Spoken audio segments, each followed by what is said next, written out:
ಯಾವ ರೀತಿ ಉಗಿತಾ ಇದ್ದಾರೆ ಕಾಂಗ್ರೆಸ್ ಸರ್ಕಾರಕ್ಕೆ ನಿಮ್ಗಳಿಗೆ ಅನ್ನೋದನ್ನ ಅರ್ಥ ಮಾಡ್ಕೊಳ್ಳಿ. ಅದಕ್ಕೆ ಬೆಂಗಳೂರಲ್ಲಿ ಎಸಿ ರೂಮ್ ಬಿಟ್ಟು ಜನರ ಮಧ್ಯೆ ಹೋಗಿ ಹಳ್ಳಿಗೆ ಹೋಗಿ ಅಂತ ನಾವು ಕೂಡ ಜನಾಕ್ರೋಶ ಯಾತ್ರೆ ಮಾಡ್ತಾ ಇರ್ತಕ್ಕಂಥದ್ದು. ಗ್ಯಾರಂಟಿ ಇಂಬ್ಯಾಲೆನ್ಸ್ ಆಗಿರೋ ಕಾರಣವೇ ಪರಿಣಾಮ ಇದೆ. ಗ್ಯಾರಂಟಿ ಒಂದೇ ಅಲ್ಲ ರೀ, ಇವತ್ತು ಎಸ್ಟೇಟ್ ಡೆವಲಪ್ಮೆಂಟ್ ಕಾರ್ಪೊರೇಷನ್ ಅಲ್ಲಿ ಸ್ಕ್ಯಾಮ್ ಆಯ್ತು. 100 ಕೋಟಿ ರೂಪಾಯಿ ತೆಲಂಗಾಣಕ್ಕೆ ತಗೊಂಡೋಗಿ ಡ್ರಾ ಮಾಡಿ ಲೂಟಿ ಮಾಡಿದ್ರು. ಊರಿಗೆ ನಾನು ಹಿಂದೂ ಕೂಡ ಲೋಕಸಭಾ ಚುನಾವಣೆ ಸಂದರ್ಭದಲ್ಲಿ ಹೇಳಿದ್ದೇವೆ, ವಿಧಾನಸಭಾ ಚುನಾವಣೆ ಸಂದರ್ಭದಲ್ಲಿ ಹೇಳಿದ್ದೇವೆ, ರಾಜ್ಯದಲ್ಲಿ ಕಾಂಗ್ರೆಸ್ ಸರ್ಕಾರ ಅಧಿಕಾರಕ್ಕೆ ಬರಬೇಕು ಅನ್ನುವ ಹಪಾಪಿ ಯಾಕೆ ಅಂತ ಹೇಳಿದ್ರೆ ಕಾಂಗ್ರೆಸ್ಸಿನ ಹೈಕಮಾಂಡ್ಗೆ ಅವರು ATM ಆಗಿ ಕರ್ನಾಟಕವನ್ನು ಪರಿವರ್ತನೆ ಮಾಡ್ತಾರೆ ಅನ್ನುವ ಆರೋಪನ ಮಾಡ್ತಾ ಇದ್ವಿ. ಇದು ಬರೀ ಆರೋಪ ಅಲ್ಲ, ಇದು ಸತ್ಯ ಗೊತ್ತಾಗ್ತದೆ ರಾಜ್ಯದ ಜನತೆಗೆ. Thank you.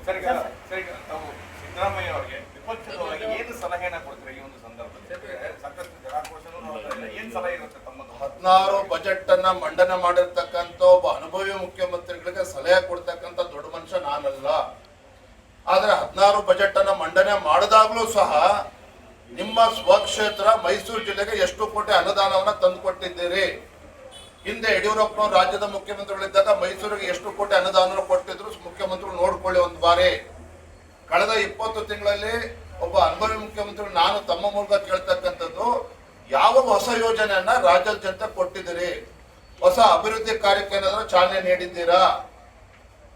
ಯಾವುದು ಕೂಡ ಮಾಡಿಲ್ಲ. ಜನರ ಕಿವಿಗೆ ಹುಮ್ಮುಡಿಸ್ತಕ್ಕಂಥ ಕೆಲಸ ಮಾಡ್ತಾ ಇದ್ದಾರೆ, ಬೆಲೆ ಏರಿಕೆ ನಿರಂತರ ಮಾಡ್ಕೊಂಡು ಬರ್ತಾ ಇದ್ದಾರೆ. ಅದು ಒಂದೇ ಬಿಟ್ರೆ ಅಭಿವೃದ್ಧಿನೂ ಇಲ್ಲ. ಎಲ್ಲ ಸಮಾಜ ಎಲ್ಲ ವರ್ಗದ ಜನರನ್ನ ಮರ್ತಿದ್ದಾರೆ, ಕೇವಲ ಅಧಿಕಾರವನ್ನ ಮಾಡ್ಕೊಂಡು ಮಜಾ ಮಾಡ್ತಾ ಇದ್ದಾರೆ.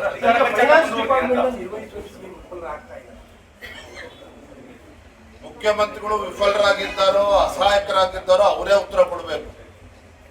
ವಿಫಲರಾಗಿದ್ದಾರೋ ಅಸಹಾಯಕರಾಗಿದ್ದಾರೋ ಅನ್ನೋದನ್ನ ಅವ್ರು ಉತ್ತರ ಕೊಡಬೇಕು, ನಾನಲ್ಲ. ಯಾಕೆಂತ ಹೇಳಿದ್ರು ನೀರಾವರಿ ಯೋಜನೆಗಳು ಯಾವ್ದು ಕೂಡ ಚಾಲನೆ ಸಿಗ್ತಾ ಇಲ್ಲ, ಅಭಿವೃದ್ಧಿ ಕೆಲಸ ಕಾರ್ಯಗಳು ಮುಂದೆ ಹೋಗ್ತಾ ಇಲ್ಲ. ಶಾಸಕರಾಗಿ ನಾವು ಯಾರು ಕೂಡ ಕ್ಷೇತ್ರಗಳಲ್ಲಿ ತಲೆ ಎತ್ಕೊಂಡು ಓಡಾಡಕ್ಕಾಗ್ತಾ ಇಲ್ಲ.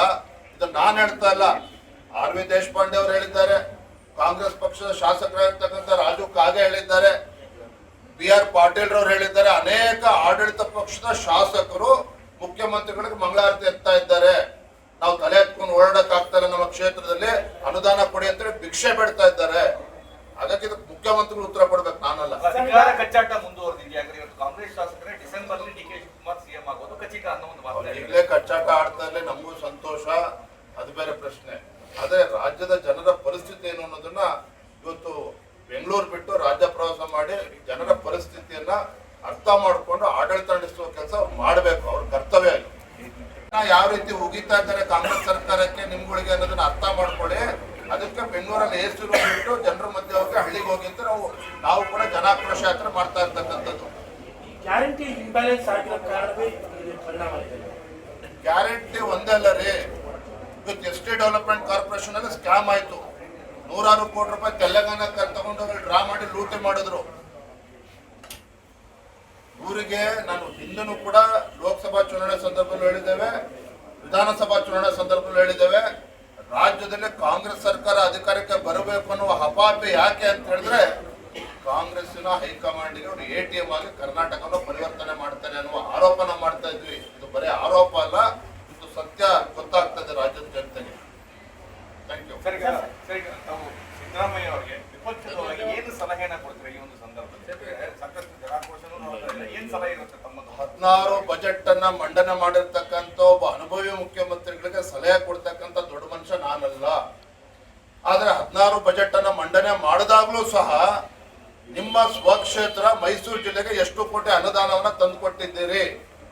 ಹಿಂದೆ ಯಡಿಯೂರಪ್ಪನವರು ರಾಜ್ಯದ ಮುಖ್ಯಮಂತ್ರಿಗಳಿದ್ದಾಗ ಮೈಸೂರಿಗೆ ಎಷ್ಟು ಕೋಟಿ ಅನುದಾನ ಕೊಟ್ಟಿದ್ರು ಮುಖ್ಯಮಂತ್ರಿಗಳು ನೋಡ್ಕೊಳ್ಳಿ ಒಂದು ಬಾರಿ. ಕಳೆದ 20 ತಿಂಗಳಲ್ಲಿ ಒಬ್ಬ ಅನುಭವಿ ಮುಖ್ಯಮಂತ್ರಿಗಳು ನಾನು ತಮ್ಮ ಮೂಲಕ ಕೇಳ್ತಕ್ಕಂಥದ್ದು, ಯಾವ ಹೊಸ ಯೋಜನೆಯನ್ನ ರಾಜ್ಯದ ಜನತೆ ಕೊಟ್ಟಿದ್ದೀರಿ? ಹೊಸ ಅಭಿವೃದ್ಧಿ ಕಾರ್ಯಕ್ಕೆ ಏನಾದರೂ ಚಾಲನೆ ನೀಡಿದ್ದೀರಾ? ಯಾವುದು ಕೂಡ ಮಾಡಿಲ್ಲ. ಜನರ ಕಿವಿಗೆ ಹುಮ್ಮುಡಿಸ್ತಕ್ಕಂಥ ಕೆಲಸ ಮಾಡ್ತಾ ಇದ್ದಾರೆ, ಬೆಲೆ ಏರಿಕೆ ನಿರಂತರ ಮಾಡ್ಕೊಂಡು ಬರ್ತಾ ಇದ್ದಾರೆ. ಅದು ಒಂದೇ ಬಿಟ್ರೆ ಅಭಿವೃದ್ಧಿನೂ ಇಲ್ಲ. ಎಲ್ಲ ಸಮಾಜ ಎಲ್ಲ ವರ್ಗದ ಜನರನ್ನ ಮರ್ತಿದ್ದಾರೆ, ಕೇವಲ ಅಧಿಕಾರವನ್ನ ಮಾಡ್ಕೊಂಡು ಮಜಾ ಮಾಡ್ತಾ ಇದ್ದಾರೆ.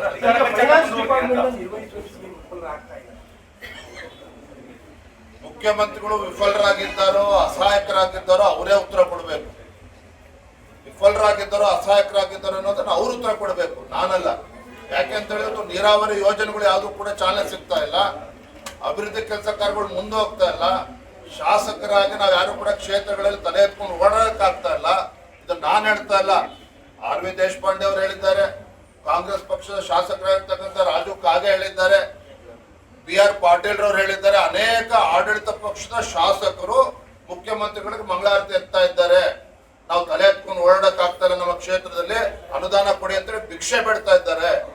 ಹಾಗಾಗಿ ಇದಕ್ಕೆ ಮುಖ್ಯಮಂತ್ರಿಗಳು ಉತ್ತರ ಕೊಡ್ಬೇಕು, ನಾನಲ್ಲ. ಅಧಿಕಾರ ಕಚ್ಚಾಟ ಮುಂದುವರೆದಿದೆಯಾ? ಇವತ್ತು ಕಾಂಗ್ರೆಸ್ ಶಾಸಕರೇ December D K Shivakumar CM ಆಗೋದು ಖಚಿತ ಅನ್ನೋ ಒಂದು ಮಾತು. ಈಗಲೇ ಕಚ್ಚಾಟ ಆಡ್ತಾ ಇರಲಿ, ನಮಗೂ ಸಂತೋಷ, ಅದು ಬೇರೆ ಪ್ರಶ್ನೆ. ಆದ್ರೆ ರಾಜ್ಯದ ಜನರ ಪರಿಸ್ಥಿತಿ ಏನು ಅನ್ನೋದನ್ನ ಇವತ್ತು ಬೆಂಗಳೂರು ಬಿಟ್ಟು ರಾಜ್ಯ ಪ್ರವಾಸ ಮಾಡಿ ಜನರ ಪರಿಸ್ಥಿತಿಯನ್ನ ಅರ್ಥ ಮಾಡಿಕೊಂಡು ಆಡಳಿತ ನಡೆಸುವ ಕೆಲಸ ಮಾಡಬೇಕು, ಅವ್ರ ಕರ್ತವ್ಯ. ಯಾವ ರೀತಿ ಉಗಿತಾ ಇದ್ದಾರೆ ಕಾಂಗ್ರೆಸ್ ಸರ್ಕಾರಕ್ಕೆ ನಿಮ್ಗಳಿಗೆ ಅನ್ನೋದನ್ನ ಅರ್ಥ ಮಾಡ್ಕೊಳ್ಳಿ. ಅದಕ್ಕೆ ಬೆಂಗಳೂರಲ್ಲಿ ಎಸಿ ರೂಮ್ ಬಿಟ್ಟು ಜನರ ಮಧ್ಯೆ ಹೋಗಿ ಹಳ್ಳಿಗೆ ಹೋಗಿ ಅಂತ ನಾವು ಕೂಡ ಜನಾಕ್ರೋಶ ಯಾತ್ರೆ ಮಾಡ್ತಾ ಇರ್ತಕ್ಕಂಥದ್ದು. ಗ್ಯಾರಂಟಿ ಇಂಬ್ಯಾಲೆನ್ಸ್ ಆಗಿರೋ ಕಾರಣವೇ ಪರಿಣಾಮ ಇದೆ. ಗ್ಯಾರಂಟಿ ಒಂದೇ ಅಲ್ಲ ರೀ, ಇವತ್ತು ಎಸ್ಟೇಟ್ ಡೆವಲಪ್ಮೆಂಟ್ ಕಾರ್ಪೊರೇಷನ್ ಅಲ್ಲಿ ಸ್ಕ್ಯಾಮ್ ಆಯ್ತು. 100 ಕೋಟಿ ರೂಪಾಯಿ ತೆಲಂಗಾಣ ತಗೊಂಡೋಗಿ ಡ್ರಾ ಮಾಡಿ ಲೂಟಿ ಮಾಡಿದ್ರು. ಊರಿಗೆ ನಾನು ಹಿಂದೂ ಕೂಡ ಲೋಕಸಭಾ ಚುನಾವಣೆ ಸಂದರ್ಭದಲ್ಲಿ ಹೇಳಿದ್ದೇವೆ, ವಿಧಾನಸಭಾ ಚುನಾವಣೆ ಸಂದರ್ಭದಲ್ಲಿ ಹೇಳಿದ್ದೇವೆ, ರಾಜ್ಯದಲ್ಲಿ ಕಾಂಗ್ರೆಸ್ ಸರ್ಕಾರ ಅಧಿಕಾರಕ್ಕೆ ಬರಬೇಕು ಅನ್ನುವ ಹಪಾಪಿ ಯಾಕೆ ಅಂತ ಹೇಳಿದ್ರೆ ಕಾಂಗ್ರೆಸ್ಸಿನ ಹೈಕಮಾಂಡ್ಗೆ ಅವರು ATM ಆಗಿ ಕರ್ನಾಟಕವನ್ನು ಪರಿವರ್ತನೆ ಮಾಡ್ತಾರೆ ಅನ್ನುವ ಆರೋಪನ ಮಾಡ್ತಾ ಇದ್ವಿ. ಇದು ಬರೀ ಆರೋಪ ಅಲ್ಲ, ಇದು ಸತ್ಯ ಗೊತ್ತಾಗ್ತದೆ ರಾಜ್ಯದ ಜನತೆಗೆ. Thank you. ಸರಿ, ತಾವು ಸಿದ್ದರಾಮಯ್ಯ ಅವರಿಗೆ ವಿಪಕ್ಷವಾಗಿ ಏನು ಸಲಹೆನ ಕೊಡ್ತೀರಾ ಈ ಒಂದು ಸಂದರ್ಭದಲ್ಲಿ?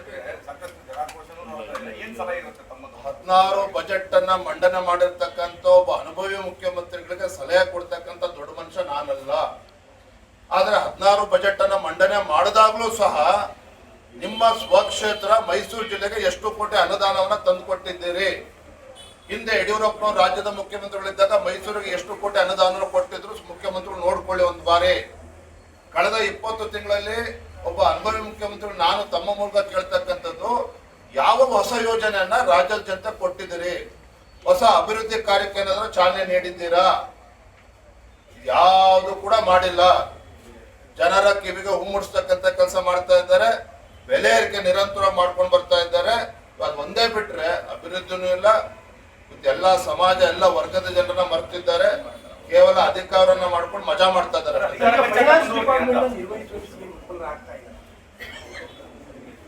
ಮುಖ್ಯಮಂತ್ರಿಗಳು ವಿಫಲರಾಗಿದ್ದಾರೋ ಅಸಹಾಯಕರಾಗಿದ್ದಾರೋ ಅವರೇ ಉತ್ತರ ಕೊಡಬೇಕು. ವಿಫಲರಾಗಿದ್ದಾರೋ ಅಸಹಾಯಕರಾಗಿದ್ದಾರೋ ಅನ್ನೋದನ್ನ ಅವ್ರು ಉತ್ತರ ಕೊಡಬೇಕು, ನಾನಲ್ಲ.